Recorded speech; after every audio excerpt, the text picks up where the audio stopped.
Kali ini kita akan mengkisahkan seorang nabi mulia, yaitu Nabi Yahya. Dan kemudian ini tentunya bagian dari pelajaran adalah pelajaran tentang kisah. Sehingga dalam mendidik generasi hari ini yang harus dihindari adalah nukat. Nukat itu adalah cerita-cerita yang dibuat atau cerita-cerita yang fiktif, legenda, terus kemudian cerita-cerita hayalan, fiksi yang lainnya. Dan Quran adalah kisah yang ada, adalah kisah yang nyata, tidak fiksi. Sehingga Quran ini adalah kisah waqi'iyah, kisah yang terjadi. Dan karena Quran adalah sebagai pedoman hidup kita, maka kisah yang terjadi dikisahkan, disampaikan untuk diambil pelajarannya, sehingga tidak detail tempatnya di mana, zamannya kapan, tidak. Yang penting adalah inna fi dzalika ladzikra liman kana lahu qalbun laqad kana fi qasasihim ibratan liulil albab. Dalam kisah itu ada peringatan bagi mereka yang punya qalbun. Sungguh dalam kisah mereka ada pelajaran bagi orang-orang yang berfikir ulul albab. Maka Nabi Yahya ini dikisahkan cukup panjang dalam Al-Quran. Salah satunya dalam surah Maryam. Allah mengatakan, auzubillahi minasyaitonir rajim, zikru rahmati rabbika abdahu Zakaria iznada rabbahu nidaan khafiyya. Qala rabbi inni wahana al-'azmu minni washta'ala ar-ra'su syaiba wa lam akum bidu'aika rabbi syakiyya. Nabi Zakaria pada waktu itu usianya sudah 77 tahun. Tentunya ini adalah usia yang cukup tua dan tidak layak, bukan tidak layak, tidak wajar di usia tersebut seseorang memiliki putra. Tapi subhanallah, disinilah ini adalah pelajaran bagi mereka yang sudah lama menunggu kedatangan seorang anak. Jangan pernah berputus asa. Seorang nabi mulia itu usia yang sudah panjang, sudah lanjut, sudah renta, tetapi masih punya harapan optimis untuk dianugerahi seorang putra. Zikru rahmat rabbika abdahu Zakaria. Al-Quran ini menjelaskan tentang rahmat Rabbnya terhadap hambanya. Lihat, Zakaria disebutkan itu adalah hamba Allah, Zakaria. Ini Nabi Zakaria ini terinspirasi dengan kisah Maryam. Maryam itu ketika berada di mihrab itu selalu berzikir pagi dan petang. Setiap pagi dan petang selalu ada makanan. Makanan itu selalu ada dan Zakaria tahu tidak ada yang membawa makanan ke sini. Satu hal yang digarisbawahi oleh Nabi Zakaria, buah-buahan yang hadir pada waktu itu buah-buahan yang bukan musimnya. Musim panas tapi buah-buahan hadir, yang hadir adalah musim buah-buahan di musim dingin. Ketika itu musim dingin, sedangkan buah-buahannya adalah buah-buahan yang ada pada musim panas. Maka Nabi Zakaria tahu, oh ini rezeki dari Allah Subhanahu wa taala. Maka atas dasar itulah Nabi Zakaria terus optimis walaupun sudah tua. Perempuannya wamra'ati akir, istrinya juga mandul, tapi harapan kepada Allah itu ingin. Selalu ada harapan dan ingin memiliki putra. Maka kemudian iznada rabbahu nidaan khafiyya. Tak kala itu Nabi Zakaria berdoa memohon kepada Allah Subhanahu wa taala dengan nidaan khafiyya, panggilan yang lembut. Jadi kalau kita berdoa itu berdoa dengan panggilan yang lembut. Nabi Zakaria mengatakan, ya Allah, dalam hati. Ya, tidak terdengar oleh telinga, diucapkan oleh lisan tapi tidak terdengar oleh telinga. Ya Rabbi, ya Rabbi, ya Rabbi. Kemudian Allah Subhanahu wa taala mendengar itu. Kemudian Allah mengatakan labbaik, labbaik, labbaik. Ya, wahai Zakaria, iya. Labbaik itu iya, ada apa? Aku hadir untukmu, begitu bahasa kitanya. Ya kan? Maka kemudian doanya adalah Rabbi inni wahanal 'azmu minni wasta'ala ar-ra'su syaiba. Ya Rabbku, sungguh tulangku telah lemah. Inilah, lihat, doa itu begitu. Kita berdoa kepada Allah itu kita merasakan dan kita mengucapkan kelemahan kita. Rabbi inni wahanal 'azmu minni, ya Rabb, tulangku telah lemah, telah rapuh. Wasta'ala ar-ra'su syaiba, kepalaku ini telah menyala. Ista'ala, menyala, menyala dengan uban. Jadi maksudnya kepala ini sudah putih semua. Ini menandakan bahwasanya usia tidak lagi muda. Ya Rabb, tubuhku sudah lemah, usiaku sudah tua. Lam akum bidu'aika rabbi syaqiyya, tapi aku tidak pernah kecewa terhadap doa-doa yang kupanjatkan, engkau selalu kabulkan. Lihat, jadi usia tua itu bukan halangan. Sampai hari ini keinginan-keinginan kita belum terkabul, bukan halangan. Terus berdoa. Jadi sehingga ulama mengatakan beginilah, ya, orang yang beriman itu yang tua boleh, usia boleh tua, tapi keyakinan kita, harapan kita selalu muda memohon kepada Allah Subhanahu wa taala itu. Jadi ulama mengatakan ini ketika kita berdoa itu munculkan bahwasanya kita lemah di hadapan Allah Subhanahu wa taala. Nyatakan kelemahan kita, Rabbi inni wahanal 'azmu minni. Bahkan di sini lemahnya luar dan dalam.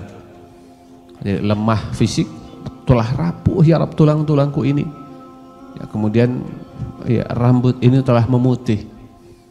Jadi memang kalau rambut telah memutih itu artinya usia kita telah tidak lagi muda.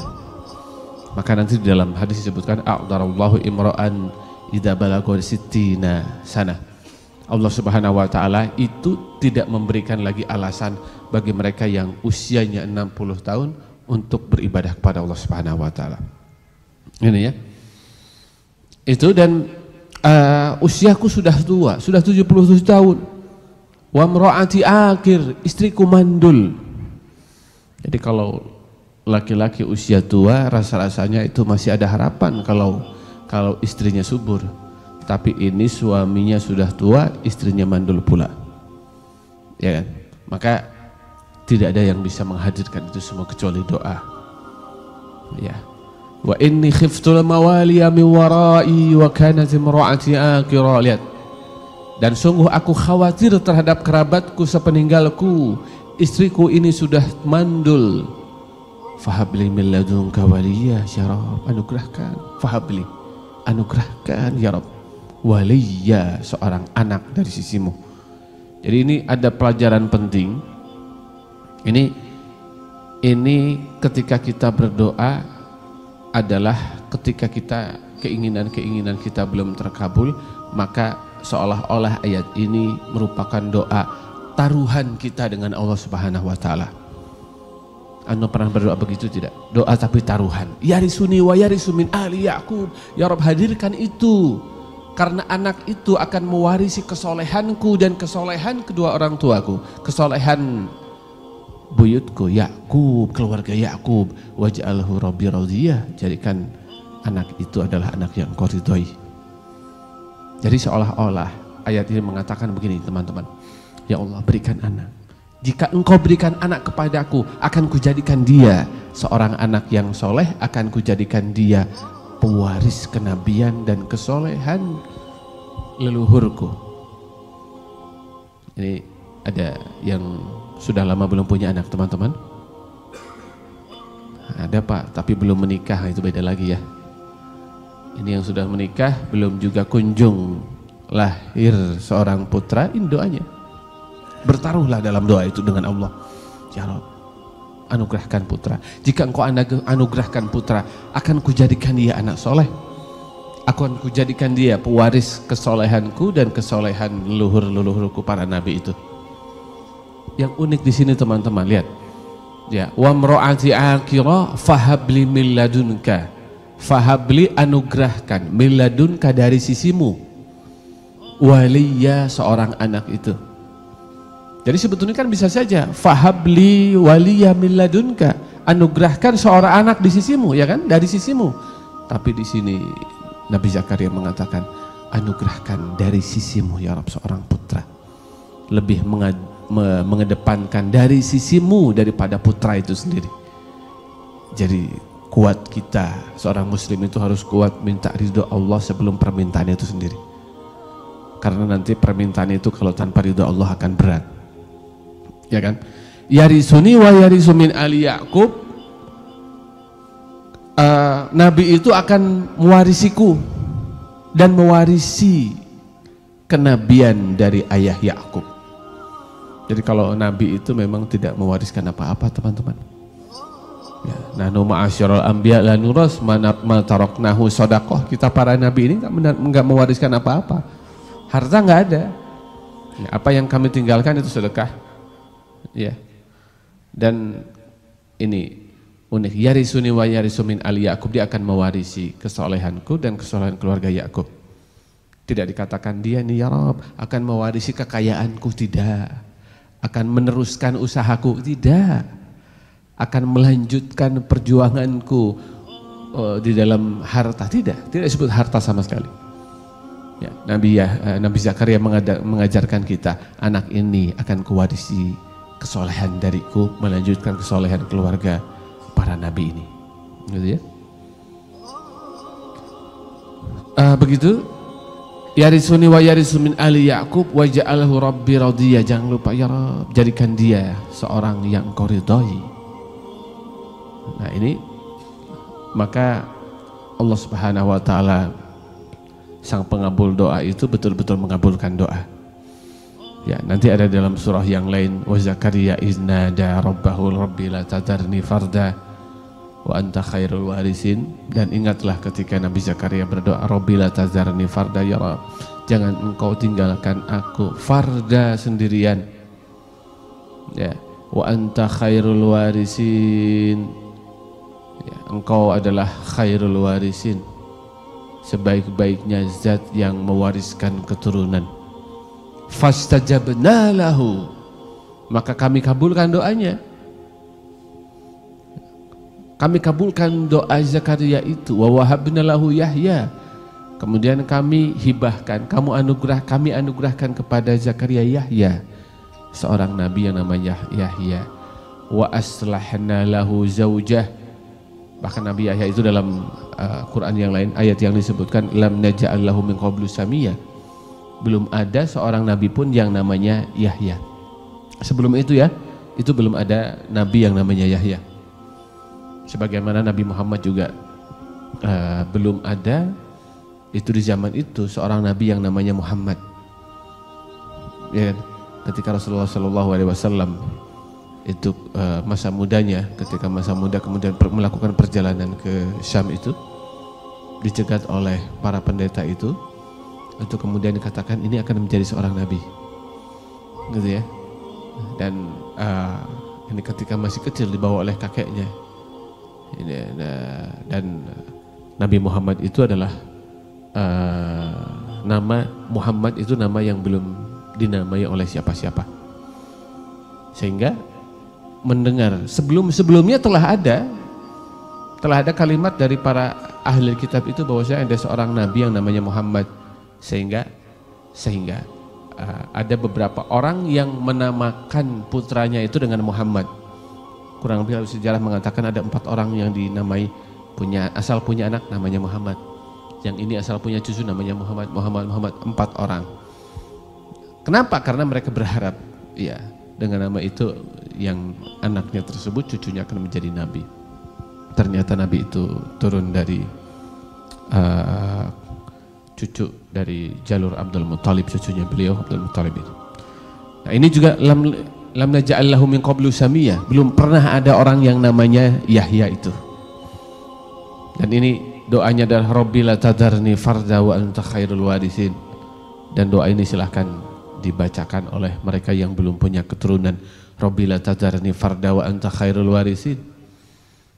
Yang unik adalah ayat berikutnya hadirin, ayat 90.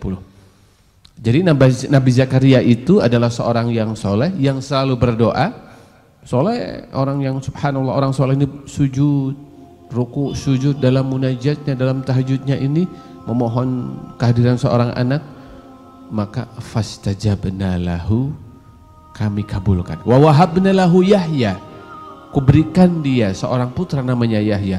Yang unik ini, wa aslahna lahu zaujah, dan kami perbaiki istrinya. Sehingga kenapa dikatakan unik? Karena ulama ahli tafsir mengatakan kami perbaiki istrinya, itu ada dua makna. Pertama adalah kami perbaiki istrinya karena memang dulunya mandul, dengan doa ini tiba-tiba kemudian sembuh, subur dan melahirkan putra. Itu makna pertama. Makna kedua adalah wa aslahna lahu zaujah, kami perbaiki istrinya. Ini artinya adalah istri Nabi Zakaria dulunya tidak soleh, setelah rajin ibadah, selalu bermunajat, berdoa, istrinya menjadi istri yang solehah. Istrinya tidak solehah dulunya, sekarang solehah. Jadi para bapak kalau ingin istrinya solehah, rajin ibadah, munajat ibadah, setelah rajin ibadah, munajat, istrinya solehah. Jadi penting sekali istri yang soleh itu, Bu. Jadi ibu kalau ngomel 5 menit saja, itu ya, bapak-bapak nggak bisa tidur itu. Ngomel setengah jam bisa-bisa stroke. Ya kan? Penting seorang istri yang solehah itu. Maka dua-duanya masuk di dalam ayat ini. Istrinya menjadi istri yang subur, kemudian melahirkan putra Yahya. Di samping itu istrinya menjadi istri yang solehah. Ini kemudian sifat para nabi adalah kanu yusari'una fil khairat. Generasi nubuah itu mereka yusari'una fil khairat, berlomba-lomba, yusari'una, mereka berlomba-lomba fil khairat, berpacu dalam kebaikan. Jadi kalau untuk kebaikan itu kita yusari'un, ini bersegera, yusari'un ini cepat sekali. Ya. Berbeda dengan mencari rizki, ada dalam surat Al-Mulk, dalam mencari rizki itu jangan buru-buru, kalem. Kalau cari uang itu, cari rizki itu, ya, famshu fi manakibiha, famshu fi manakibiha wa kulu mir rizkihi. Famshu fi manakibiha, cari rizki itu, famshu fi manakibiha, berjalanlah di muka bumi ini. Jadi kalau cari rizki jangan lari-lari di muka bumi, ya kan? Justru kalau lari-lari rezeki itu bisa luput karena terlalu cepat. Kalau cari rezeki pelan saja, ya kan? Tapi kalau dalam kebaikan cepat, yusari'una fil khairat. Ya, yusari'una fil khairat. Kalau menuju Allah lari, menuju taubat lari. Fafirru ilallah, berlarilah kepada Allah. Ya, dalam ibadah bersegera, bertaubat lari untuk taubat. Hijrah, lari untuk hijrah. Begitu ya. Kalau sholat jangan lari-lari. Ya, disebutkan kalau sudah dikumandangkan qomat fa'tu ilaiha wa antum bisakinatin wa waqar, datangi sholat itu bisakinah dengan tenang, wa waqar, tenang dan apa ya, sakinah itu tenang, waqar itu pelan, tenang dan pelan. Begitu ya. Wa kanu yad'unana raghaban wa rahaba, berdoa itu harus raghaba, penuh harap, rahaba, khawatir, harap-harap, cemas. Wa kanu lana khashi'in, lihat generasi para nabi itu kalau berdoa itu khashi'in, khusyuk. Khusyuk itu nikmat, teman-teman. Ini yang kemudian hilang di generasi kita. Maka kemudian ada dalam hadis awalu ma yurfa' min ummatil khusyuk, yang pertama kali diambil dari umatku itu adalah khusyuk. Nabi Zakaria dan nabi-nabi yang lain, wa kanu lana khashi'in, sangat khusyuk dalam ibadah itu. Kalau kita sudah mulai hilang, sehingga dalam hadis tadi sebagai saya sampaikan tadi, itu yang pertama kali diambil dari umatku adalah khusyuk. Bertasbih, Nabi Zakaria selalu bertasbih. Fa kharaja ila ala qaumihi minal mihrab fa waha ilaihim an sabbihu bukratan wa ashiya. Ini sifat Nabi Zakaria itu. Ya begitu, datang ke mihrab kemudian ya, memberi isyarat kepada mereka agar bertasbih pagi dan petang. Jadi subuh, setelah sholat subuh itu yang panjang tasbihnya. Ya, dalam doa yang ma'thur, subhanallah wa bihamdihi adada khalqihi wa rada nafsihi wa zinata arsyih wa midada kalimatih. Ini doanya Sofiyah binti Huyai bin Akhtab itu berdoa bertasbih dari mulai subuh sampai waktu duha sebelum zuhur makan. Kemudian Rasulullah bertanya, dan engkau sedang apa Sofiyah? Saya sedang bertasbih Rasul. Tasbihmu itu bagus, tapi mau tidak ku ajarkan tasbih cukup engkau baca 3 kali, pahalanya sama dengan bertasbih pagi sampai siang. Subhanallah wa bihamdih adada khalqihi wa rada nafsihi wa zinata arsyihi wa midada kalimati. Ini Nabi Zakaria, ini Nabi Yahya, karakternya adalah ini. Bukan untuk bermain aku diciptakan. Ini Nabi Yahya. Ya Yahya khudil kitaba biquwwah. Ketika putra yang soleh itu lahir dan usianya 5 tahun. Dalam tafsir Al-Baghawi usianya 4 tahun. Ya Yahya khudil kitaba biquwwah. Wahai Yahya, ambillah pelajaran kitab Taurat itu biquwwah, dengan sungguh-sungguh. Wa atainahul hukma sobiyya. Kami berikan pemahaman hikmah kepada Nabi Yahya sobiyya, ketika usianya masih anak-anak. Bahkan usianya masih 4 tahun.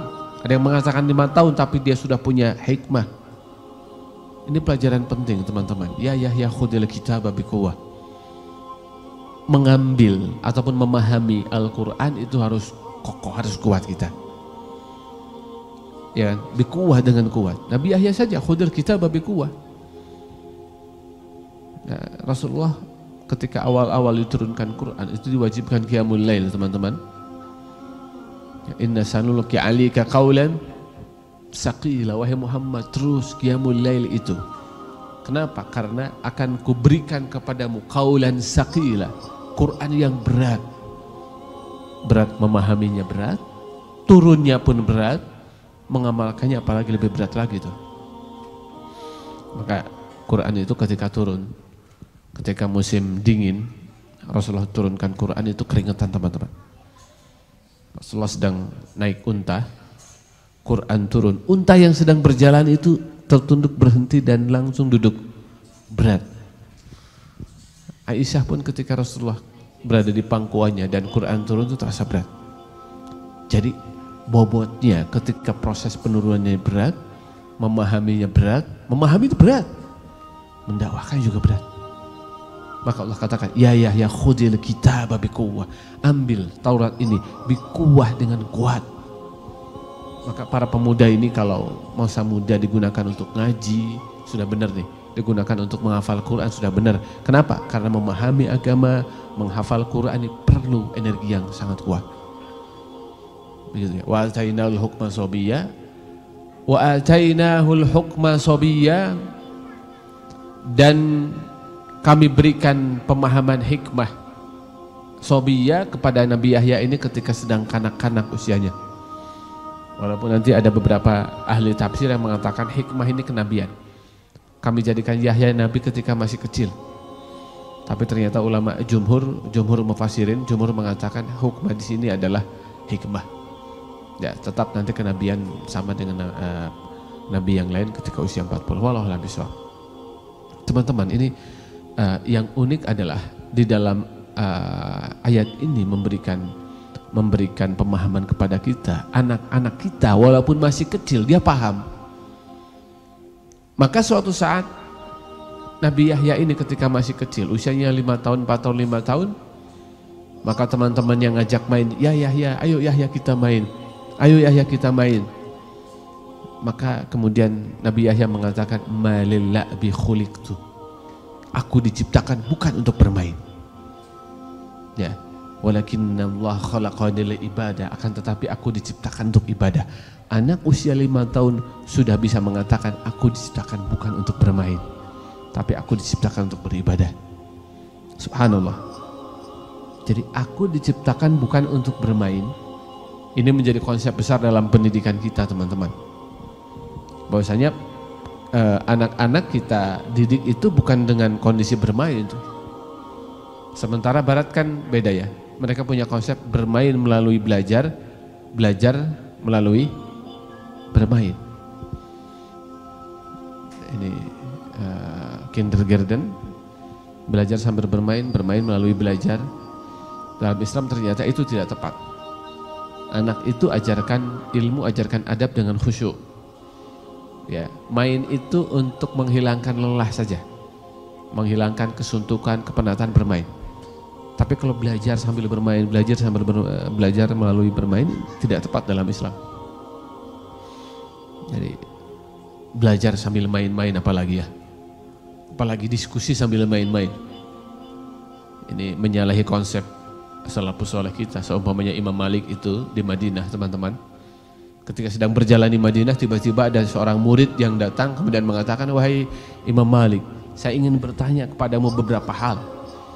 Kemudian Imam Malik mengatakan, "Oh, jika engkau ingin bertanya, ayo hadir ke majelis ilmu." Tangannya dipegang, datang ke majelis, disuruh duduk, setelah itu ngaji. Imam Malik menyampaikan riwayat hadis dan bertanya, menyampaikan, "Kamu tadi mau nanya apa?" Jadi masalah agama, bertanya masalah agama itu di majelis ilmu. Mohon maaf, medsos hari ini sangat berbahaya. Kalau kita berdebat lewat medsos, nggak akan selesai, tidak akan mendapatkan faidah.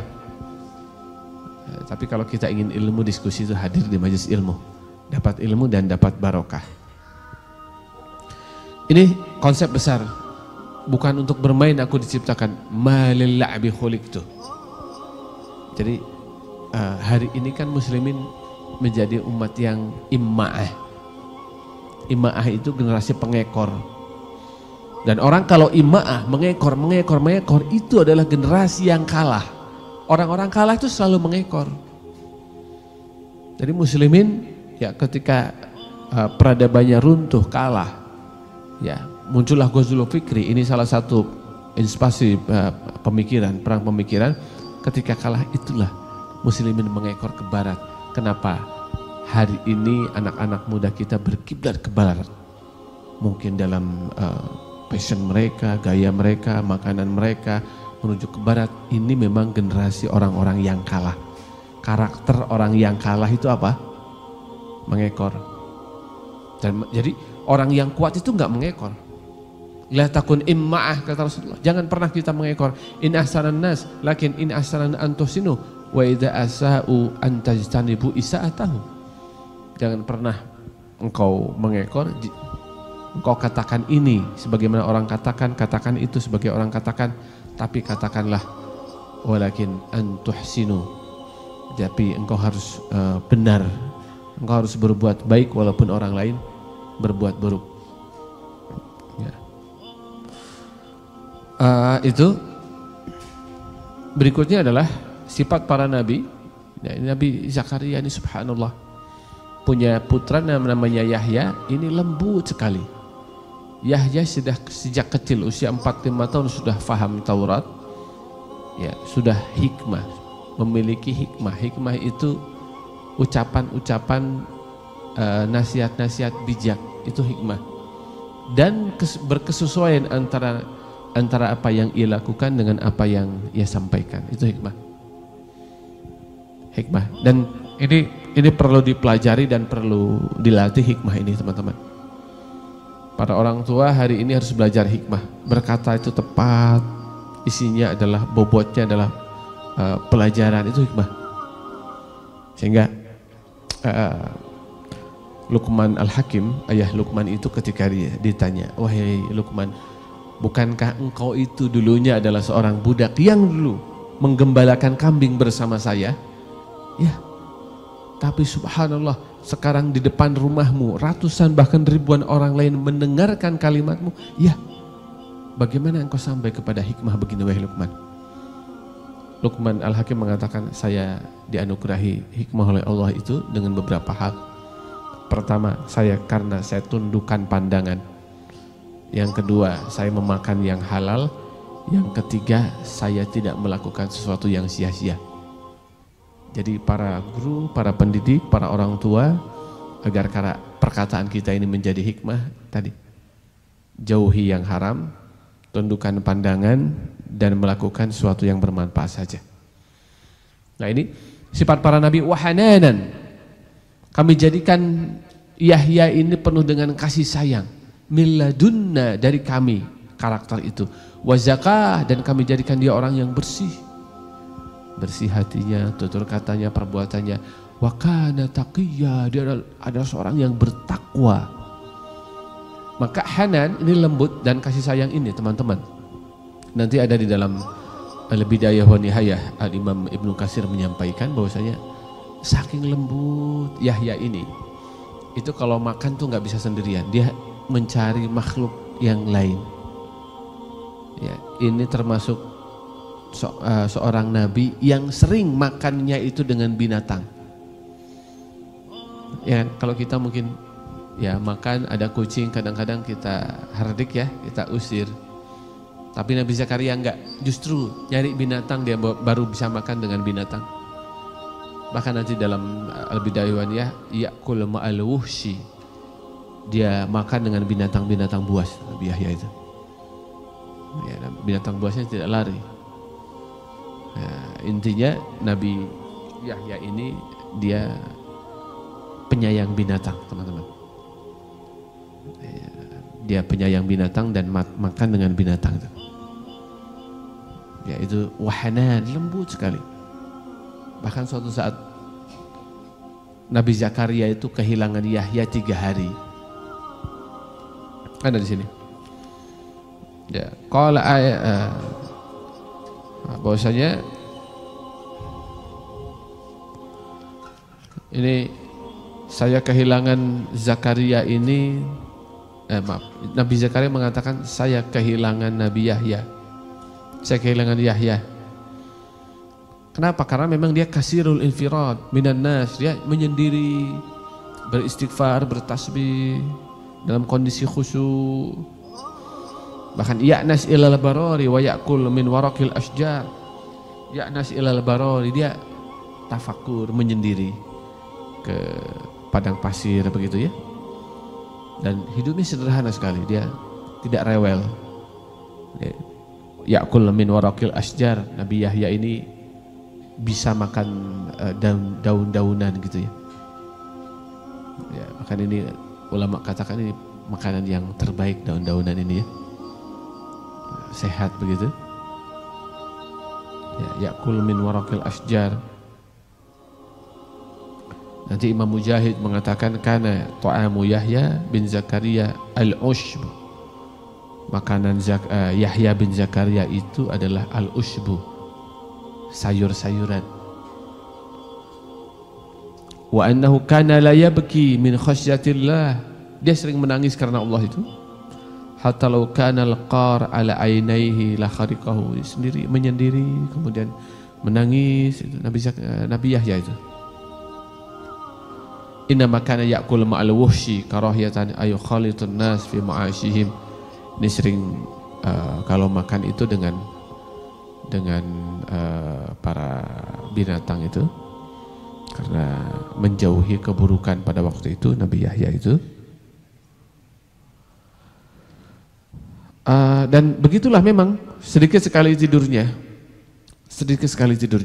sehingga ulama mengatakan di dunia belajarlah untuk sedikit tidur dan banyak qiyamul lail, ya, agar kelak kita mendapatkan kenikmatan di akhirat kelak. Dan ketika kita di surga itu hadirin, ada yang bertanya, Pak, kalau di surga kita tidur atau tidak? Ibu-ibu mungkin bertanya, bagaimana di surga, tidur atau tidak? Maka ulama sampaikan, kalau kita sedang senang, banyak kenikmatan, kira-kira kita mau tidur atau tidak tuh? Makanan banyak, suatu yang indah, kita baru menikah, ini menikmati hari apa malah menikmati ya? Gak mungkin kita tidur. Antum sedang piknik ke tempat yang indah, ke pantai yang indah gitu ya, itu kira-kira tidur terus di hotel apa jalan-jalan terus tuh? Jalan-jalan kan? Kalau mau tidur di rumah aja. Kalau di surga gak mungkin rasanya kita mau banyak-banyak tidur. Kita akan menikmati keindahan gitu ya, menikmati makanan, menikmati kebersamaan begitu. Hadirin teman-teman, kita lanjutkan kajian kita. Inilah Nabi Yahya, seorang nabi yang lembut itu, wa hanana min ladunna wa zakah wa kana taqiyya. Nanti di dalam surah yang lain disebutkan wa sayyidan wa hasura wa nabiyyam, wa sayyidan wa hasura wa sayyida. Seorang nabi mulia itu sayyida. Sayyida itu lemah lembut. Sebagaimana kita sampaikan, Nabi Yahya sangat sayang dengan binatang, menyendiri, kemudian bertafakur, merenung, menangis, bermunajat. Nabi Yahya. Wahasura, wahasura itu lama mengatakan hasura itu artinya beliau bisa mengendalikan syahwatnya. Seorang nabi mulia itu. Maka salah satu karakter nubuah yang harus kita warisi dari para nabi adalah mereka, para nabi itu mengendalikan syahwatnya. Ketika belum menikah, syahwatnya terkendali. Ya, dan tentunya setelah itu para nabi menikah. Wa ja'alna lahum azwaja wa dzurriyyah. Kami jadikan para nabi itu azwaj, mereka punya pasangan-pasangan, wa dzurriyyah, dan punya keturunan-keturunan. Yang nanti dalam hadis Rasulullah mengatakan an-nikahu sunnati faman raghiba an sunnati falaysa minni. Nikah adalah sunatku, barang siapa yang tidak suka sunnahku maka dia bukan termasuk umatku. Itu ya. Nabi Yahya suatu saat memerintahkan kepada Bani Israel, umatnya adalah Bani Israel. Ya, fajama'a Yahya alaihissalam Bani Israel fi Baitul Maqdis. Nabi Yahya mengumpulkan Bani Israel di Baitul Maqdis dan penuh, subhanallah, hatta tala'a bihimul masjid, dan masjid itu penuh dengan umatnya Bani Israel hari ini. Ini mudah-mudahan Allah bebaskan Al-Aqsa dari jajahan Yahudi. Dan dulu itu Al-Aqsa itu tempat bertemunya Nabi Isa, sehingga Nabi Isa itu sezaman dengan Nabi Yahya. Zakaria punya putra Yahya. Yahya ini satu zaman dengan Nabi Isa. Satu zaman dengan Nabi Isa pada waktu itu pernah bertemu dan saling mengatakan masing-masing, wahai Isa, mohonkan kepada saya agar Allah berikan salam, keselamatan. Karena Nabi Isa kemudian mengatakan, justru engkau yang aku tolong mintakan kepada Allah agar engkau memintakan aku keselamatan, karena Allah mengatakan wassalamu alayya yauma amutu wa yauma wulidtu wa yauma ub'atsu hayya wassalamu alayya. Ya, Nabi Yahya mengatakan wassalamu alayya, keselamatan untukku. Ini keselamatan Allah Subhanahu wa taala untukku, kata Nabi Yahya. Pada 3 hal. Yang mana 3 hal ini adalah titik kelemahan manusia. Ini ada kesulitan yang besar, ya, kegundahan muslim itu ada dalam 3 hal. Pertama adalah wassalamu alayya yauma wulidtu, keselamatan untukku, dan kita perlu keselamatan yauma wulidtu, ketika aku dilahirkan. Yang mana tentunya ketika proses persalinan inilah manusia, kita semua perlu keselamatan dari Allah Subhanahu wa taala, baik untuk ibunya ataupun untuk bayi yang akan dilahirkan. Sehingga bagian dari syahid adalah seorang ibu ketika melahirkan itu, kemudian gugur meninggal ketika melahirkan itu. Imra'atun qatalatu sariratuhu, seorang wanita yang meninggal ketika dia melahirkan putranya, itu syahid. Yauma wulidtu, ketika kita lahir, ketika istri kita melahirkan, di situ perlu keselamatan. Wa yauma amutu, dan ketika aku meninggal perlu keselamatan dari Allah Subhanahu wa taala. Betapa banyak orang yang meninggal enggak selamat. Maksudnya apa? Maksudnya di akhir usia dia tidak bisa mengucapkan la ilaha illallah Muhammadur Rasulullah. Maka man kana akhiru kalami la ilaha illallah dakhala jannah.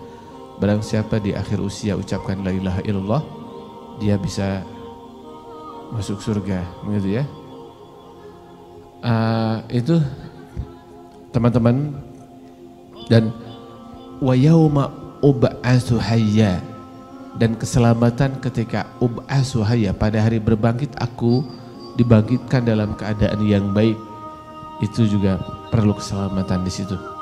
Wassalamu alayya yauma wulidtu wa yauma amutu wa yauma ub'atsu hayya. Ketika aku dihidupkan, di situ aku perlu keselamatan, dan kita semua perlu keselamatan pada hari kiamat itu.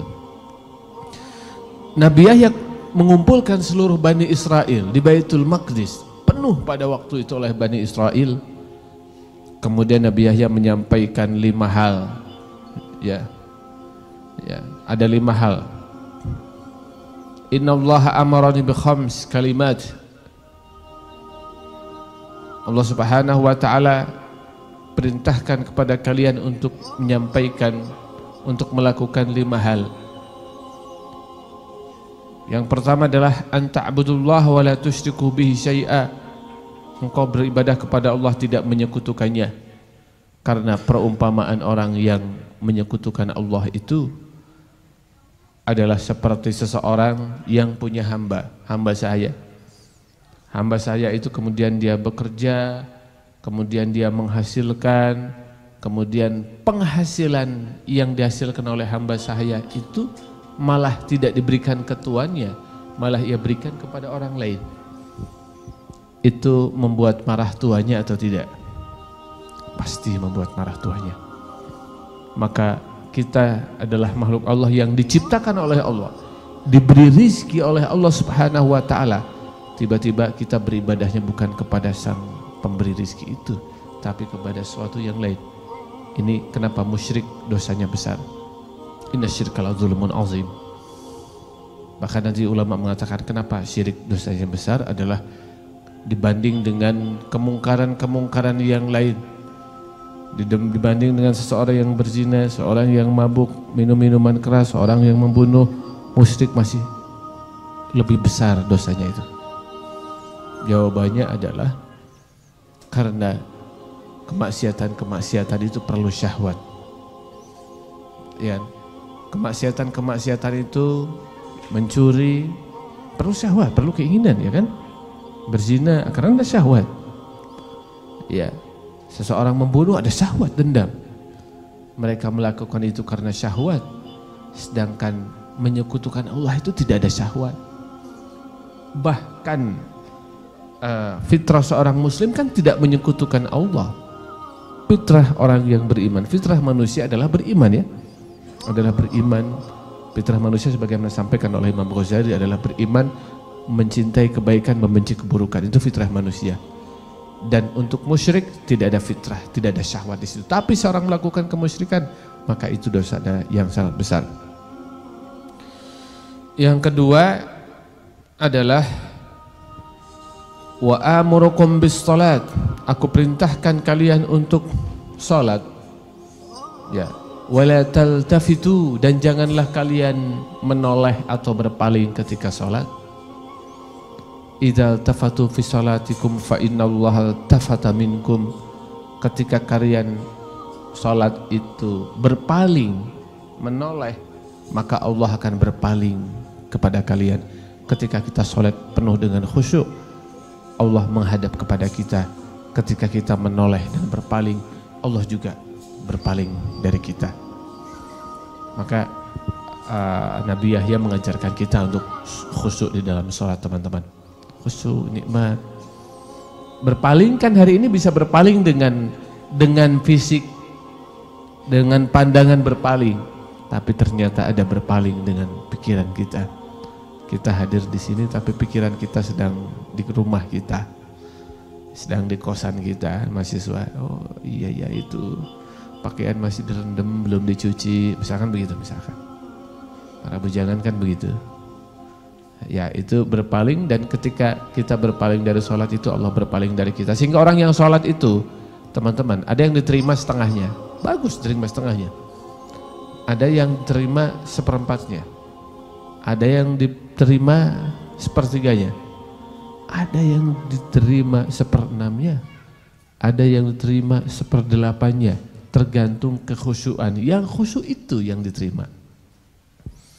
Begitu. Yang ketiga, Nabi Yahya mengatakan wa amurukum bis sadaqah, dan aku perintahkan untuk sedekah.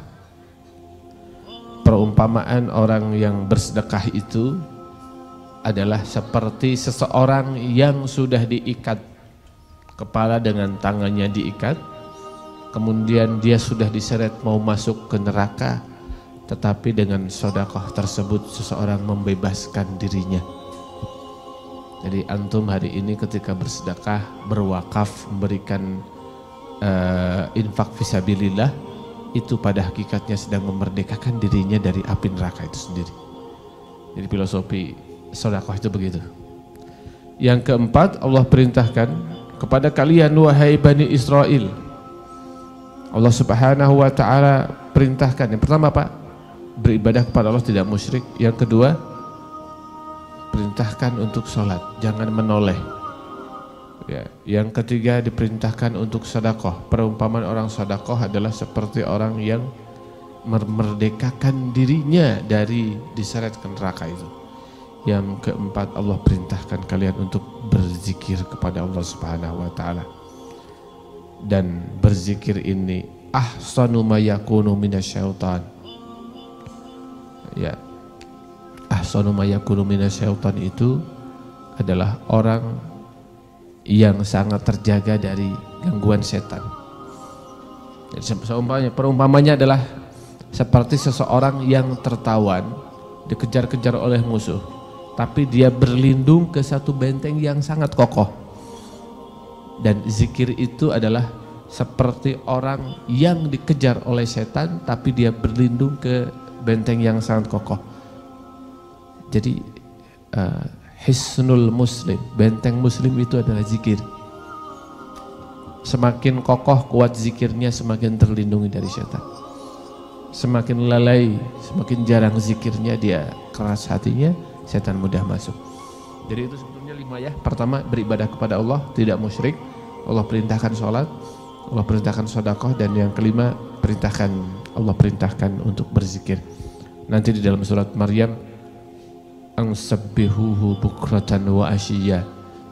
Allah perintahkan untuk bertasbih, kata Nabi Yahya. Allah perintahkan bertasbih bukratan wa asyiya, pagi dan petang. Baik teman-teman, itu yang dapat disampaikan, mudah-mudahan manfaat untuk kita semua. Aku qouli hadza wa astaghfirullah li wa lakum. Assalamualaikum warahmatullahi wabarakatuh.